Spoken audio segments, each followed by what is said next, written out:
चर्चा सुरू होती, परंतु नदी जोड प्रकल्प खऱ्या अर्थाने जर सुरू करायचे असतील तर त्यासाठी मराठवाडा ग्रीड असेल किंवा या पद्धतीने कशा पद्धतीने त्यामध्ये पुढे जाता येऊ शकतं त्याची खऱ्या अर्थाने सुरुवात जर कोणी केली असेल तर ते आदरणीय महाराष्ट्र राज्याचे लोकप्रिय असे मुख्यमंत्री देवेंद्रजी यांच्या नेतृत्वामध्ये महायुतीच्या सरकारने केलं आहे असं मला सांगायला आनंद होतो।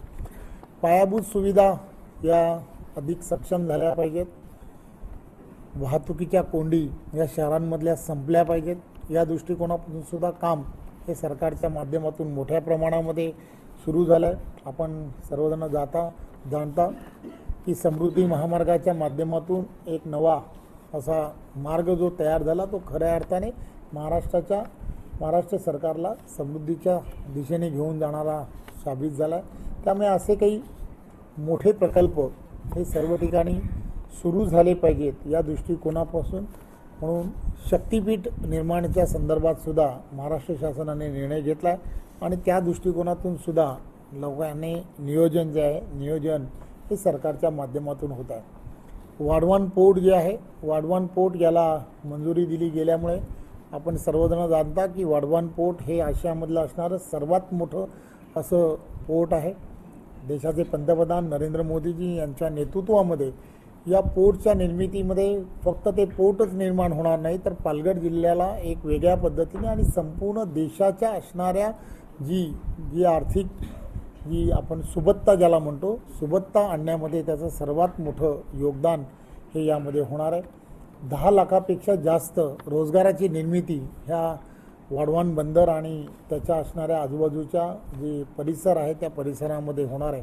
त्यामुळे त्या ठिकाणी एक चांगलं जे एअरपोर्ट व्हावं या दृष्टिकोनातला सुद्धा प्रयत्न हा त्याच भागामध्ये आदरणीय देशाचे पंतप्रधान नरेंद्र मोदीजी आणि देवेंद्रजींच्या नेतृत्वात होणार आहे। त्यामुळे तो संपूर्ण भाग जो आहे जसा आपण म्हणतो की एक वेगळ्या पद्धतीने मुंबईला जोडणारा भाग असल्यामुळे मुंबईला आणि आजूबाजूच्या असणाऱ्या परिसराला एक फार मोठी ताकद येणार आहे। त्याच भागातून कॉरिडॉर्स मोठ्या प्रमाणात जात आहेत, बडोदा हायवे जे आहे ते त्याच भागातून जात आहे। त्यामुळे एक वेगळ्या पद्धतीने तिथली असणारी परिस्थिती जी आहे तिथला असणारा जनजाती समाज जो आहे त्या जनजाती समाजाला एक रोजगाराच्या फार मोठ्या संधी हा त्यामुळे उपलब्ध होणार।